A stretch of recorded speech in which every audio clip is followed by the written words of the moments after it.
Hi guys, welcome back to our YouTube channel. మీకు తెలుసా, ఈరోజైతే మన రెసిపీ వచ్చేసి పావు బజ్జీ. ఈ పావు బజ్జీని ఎలా చేయాలో చూద్దాం. మేము ఇక్కడైతే మాకు కావాల్సిన ఇంగ్రీడియంట్స్ అన్నీ చాప్ చేసి నెక్స్ట్ అయితే కుక్కర్ తీసుకొని ఆ కుక్కర్లో ఇలా ఆలు, క్యారెట్, బఠానీ అన్నీ బాయిల్ చేసి మనమైతే స్మాష్ చేసుకోవాలి. ఎంత బాగా స్మాష్ చేసుకుంటే ఆ టేస్ట్ అనేది మనకు అంత బాగా వస్తుంది అన్నమాట.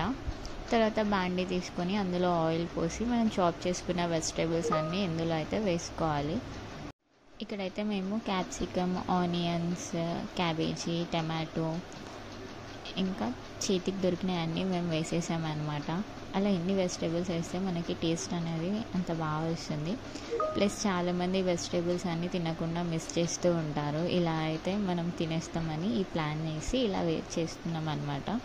అందులోనే ఉప్పు, కారం, కొంచెం పసుపు, ఇంకా పావు బజ్జీ మసాలా వేసి మిక్స్ చేసి ఒక 5 to 10 minutes అలా ఉడకనివ్వాలి. ఉడకనిచ్చి తర్వాత కొత్తిమీర వేసుకొని మన పావు bajji masala is ready. Next ఒక బ్రెడ్ తీసుకొని దాన్ని 2 slicesగా కట్ చేసుకొని ప్యాన్ పెట్టుకొని అందులో గీ వేసుకొని పావు బజ్జీ మసాలా పెట్టి 2 sides దాన్ని మంచిగా కాల్చుకొని తినేయడం.